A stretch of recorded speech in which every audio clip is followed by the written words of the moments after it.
When power becomes hereditary, freedom becomes a memory.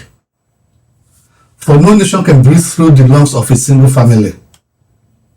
In the heart of Africa, where the sun rises with majesty over ancestral lands, and the drums of freedom once beat with hope and fire, a different kind of song now echoes.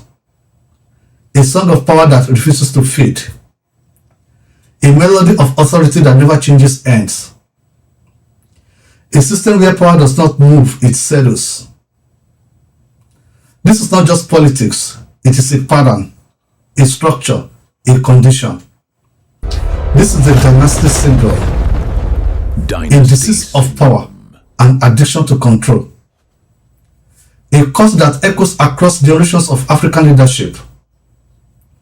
A quiet but persistent transformation of leadership into inheritance. When independence swept through the continent in the mid-20th century, Africa stood as a symbol of hope. A continent ready to redefine its destiny.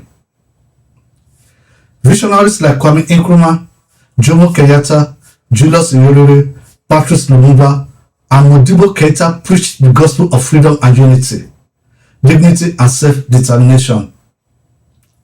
But as the years unfolded, a different script emerged. The liberators became the custodians of permanence. The torchbearers of freedom became reluctant to release the flame. Africa, once changed by colonialism, found itself bound again. This time, not by foreign powers, but by its own sons and daughters who could not let go of power. Strength of Africa TV presents The Dynasty Syndrome. Africa's power that resides in a family.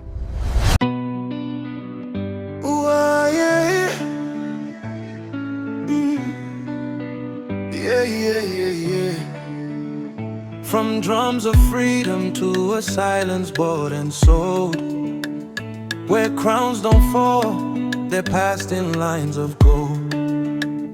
A nation's breath trapped in a family name. Different faces, but the system stays the same. They write tomorrow with yesterday's control, while millions stand outside the gates of soul. But whispers rise from streets they can't contain. This land is ours, not bloodline's private reign. Break the chain, let the power change hands. No more kings in democratic lands. We are more than a legacy confined. Africa rising, one voice, one mind. No throne is forever, no name owns the sky. We choose our future, it's our time to rise. Good morning, good afternoon, and good evening. Depending on where you are at this moment, I'm your host, Adebayo Oladokun, and this is Strength of Africa TV, where truth meets courage, where the past is reawakened, and the future of the motherland is reclaimed. Today's episode is titled The Dynasty Syndrome, Africa's power that resides in a family. Let's begin with when power becomes property. The hand that refuses to pass the torch will burn one day in its own flame. For power hoarded is power that destroys. Across the continent, a pattern emerged. Leaders who promised transformation began to believe they were indispensable. Constitutions were amended. Elections were engineered. Successors were not elected, they were selected. Often from within the family. This is the Dynasty Syndrome, where public office is treated as family property and national resources become private wealth. Look at Gabon. For over half a century, the Bongo family ruled as if the country were an inherited kingdom. Umar Bongo took power in 1967 and ruled for 42 years. His son, Ali Bongo Ondimba, succeeded him in 2009. Even when the people grew tired, the dynasty clung to power until the coup of 2023 broke the chain. In Togo, the Nasingbe lineage persists. Father to son, power uninterrupted, promises unchanged. Nasingbe Eyadema ruled from 1967 until his death in 2005. His son, Faure Gnasingbe, immediately took over. The promise of a new era never came, only a new face with the same bloodline. Togo demonstrates how quickly state institutions can be repurposed to serve lineage over legitimacy. And then there is Equatorial Guinea, where Todro Obiang Nguema Mbasogo has ruled since 1979. He is the longest serving head of state in African history. His son, Teodoro Nguema Obiang Mangwe, known as Teodorin, is positioned as a successor. This is not a republic, it is a family business, run like a private empire. Here, dynasty is not imagined, it is institutionalized. In Uganda, President Yoweri Museveni, in power since 1986, has consolidated its control for nearly 4 decades. His son, Muizi Kainerugaba, a general in the army, is already being groomed as his political heir. The script is familiar. The names change, but the play remains the same.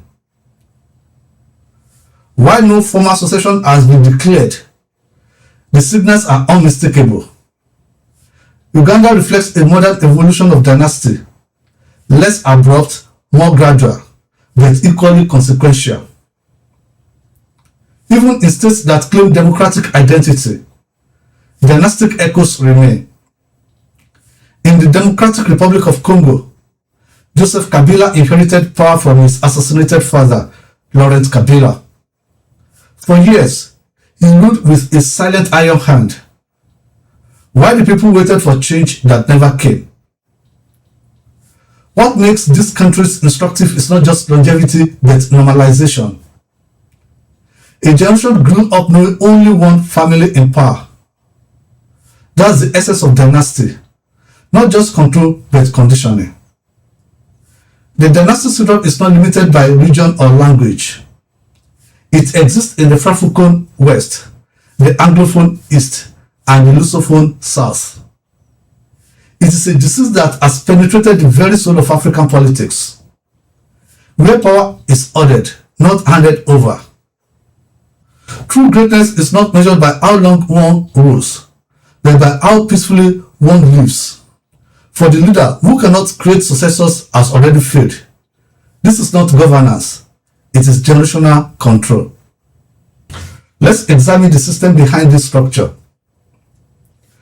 True greatness is not measured by how long one rules, but by how peacefully one lives. The Dynasty Syndrome is not accidental, it is engineered. It thrives on networks, political alliances, economic patronage, security loyalty. In many cases, the line between state and family has been erased. Presidential palaces have become private homes. National wealth has been reduced to personal treasuries. Loyalty to the nation is replaced by loyalty to bloodlines and alliances. And when the people demand change, the system responds with fear. Fear of losing power, fear of losing privilege, fear of facing justice. So the Dynasty Syndrome persists because power in Africa is not seen as a public trust, but as a lifetime entitlement. The Dynasty Syndrome is deeper than politics. It is cultural, it is psychological, it is structural. It is a continuation of colonial thinking, where the ruler believes he is the state and the state is him. Even as new generations rise, educated, connected, and restless, they still find themselves locked out of decision making by an old guard that refuses to leave the stage.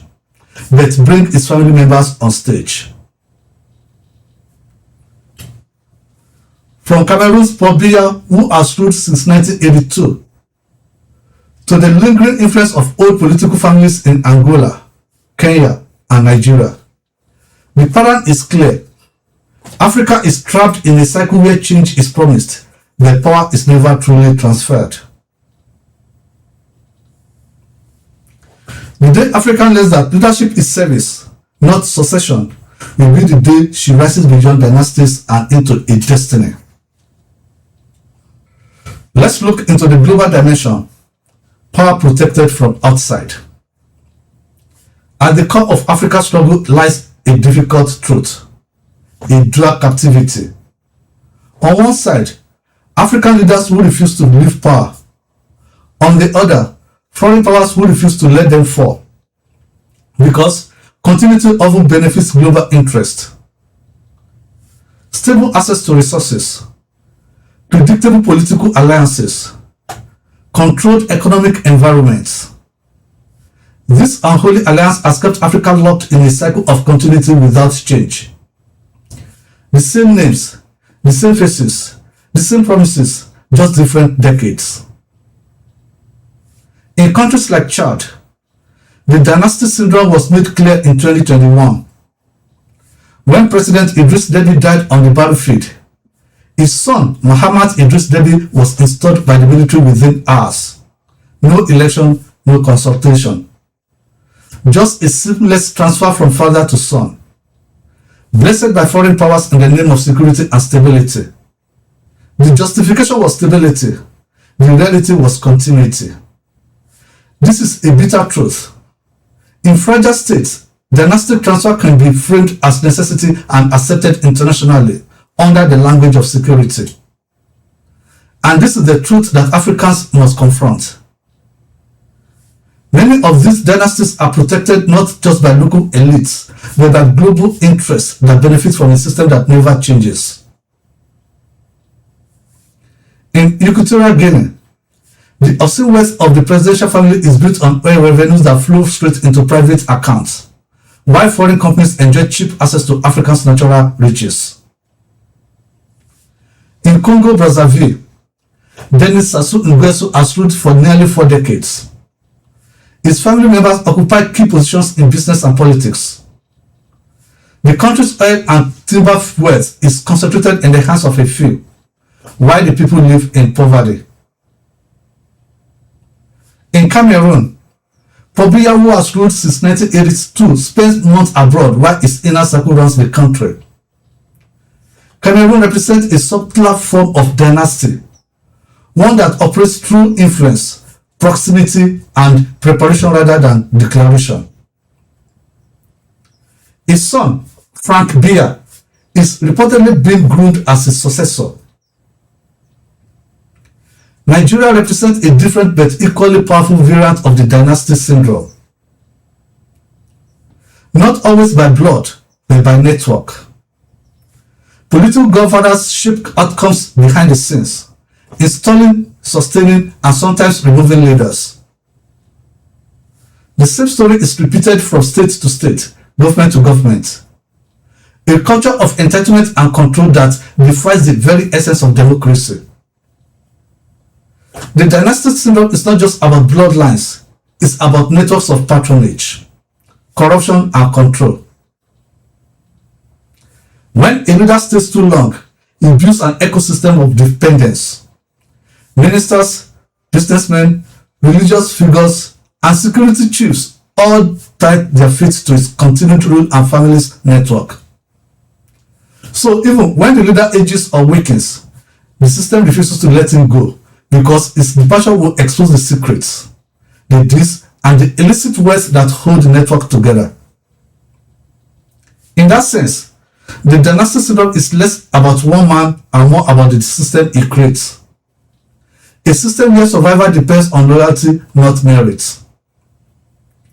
And so, Africa's young generation sees 70% of the continent's population watching a political stage dominated by leaders old enough to be their grandparents and whose families and networks have been ruling since they were born. In countries like Nigeria, the average age of political leaders remains above 60, while the average age of the population is below 20. This is not merely an age gap, it is a vision gap. The old guard clings to the past, fearing that youthful ideas will disrupt their control. They claim experience, but what they really possess is entrenchment.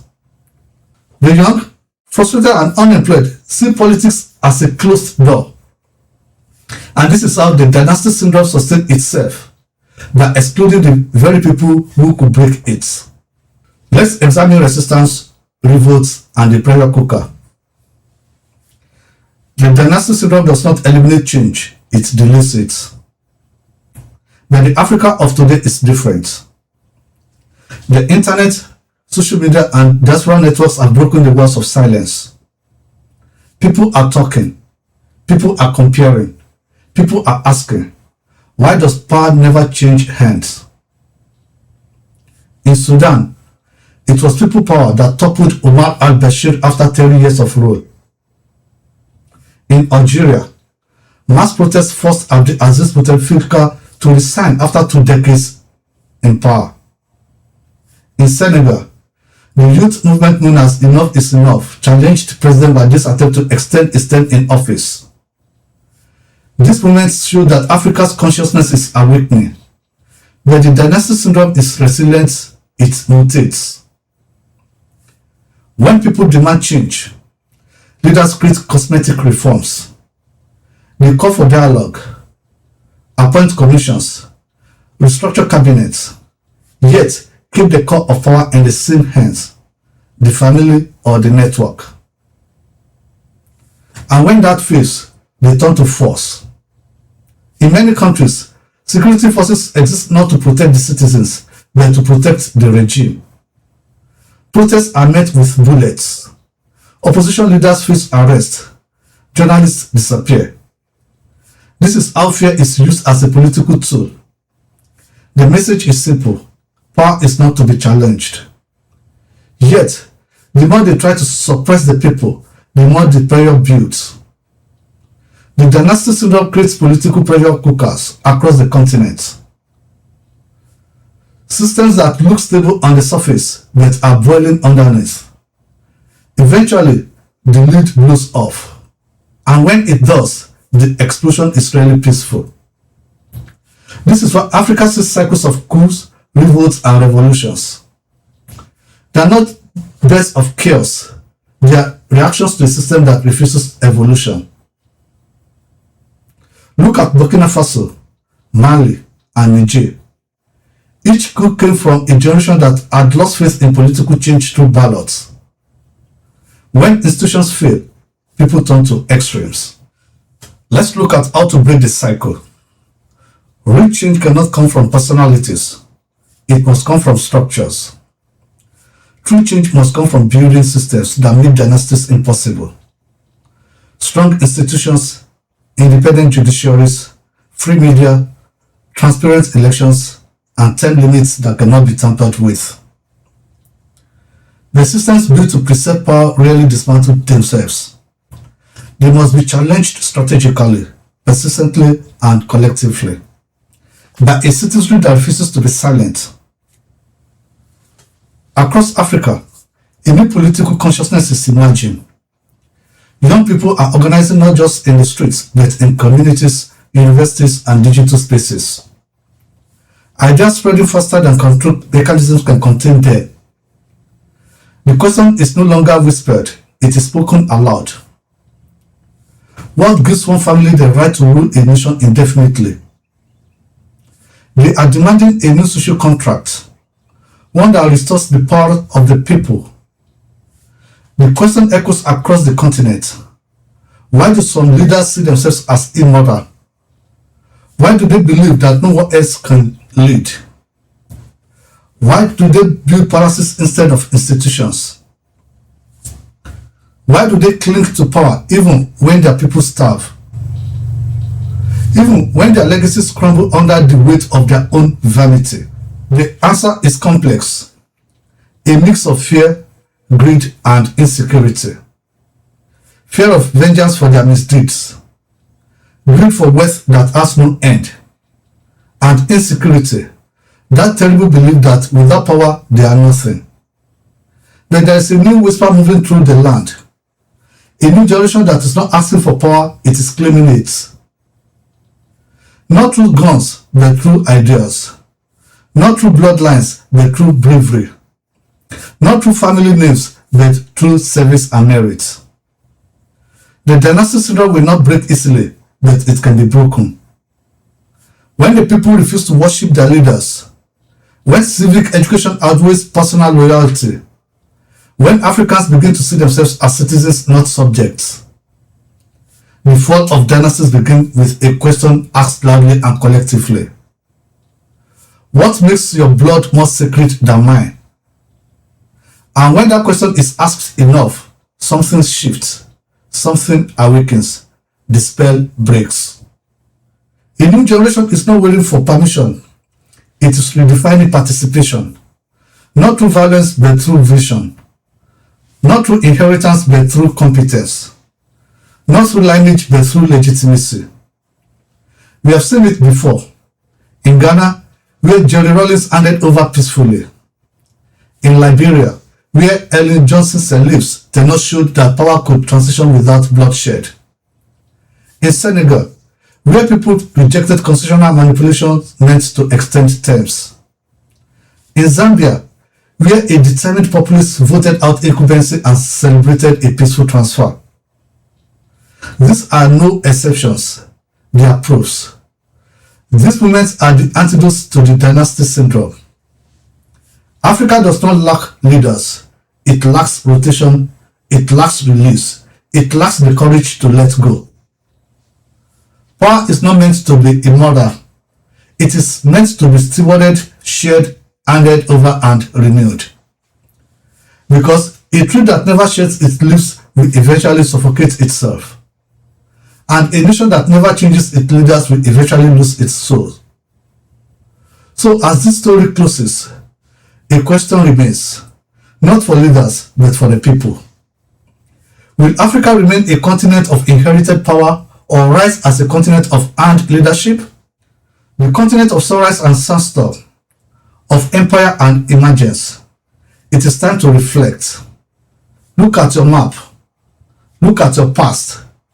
Look at your palaces. Look at your parliaments. And look at your people.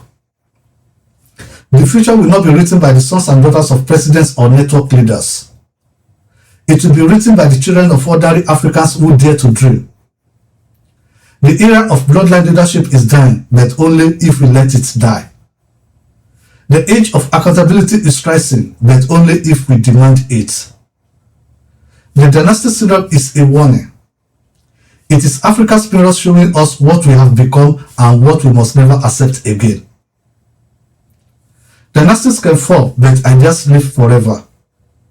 And the idea that Africa deserves leadership, not lordship, service, not succession, is an idea whose time has come. Africa is not a family throne. It is a continent of 1.4 billion destinies, each deserving a chance to lead, to serve, to dream. The time for dynasties is over. The time for Africa to choose its future, freely, bravely, and wisely has come. I'm your host, Adebayo Oladokun, and this is Strength of Africa TV. If you found value in this conversation, please subscribe to our YouTube channel, endeavor to join our membership, let us grow, and give us super thanks. Follow us on Facebook, Instagram, Spotify, Apple Podcasts, and Rumble. For advert placement, visit us online at Strength of Africa TV. Watch out for the next episode. You don't want to miss it. Until then, tell your own story. Because Africa's future is written in African ink. Stay rooted, stay bold, stay African. Thank you for watching and see you in the next episode. Bye. Dynasty Syndrome.